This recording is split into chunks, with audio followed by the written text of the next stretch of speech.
Now to assembly of 3D printed chainmail.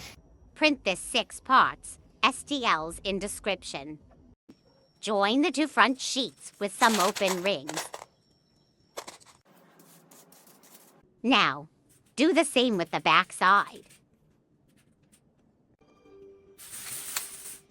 After that, connect the left side of the back piece to the left side of the front piece, leaving a space for the sleeve.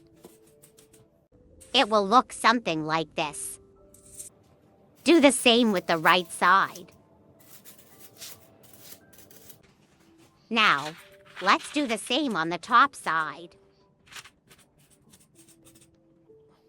Finally, just add the sleeves.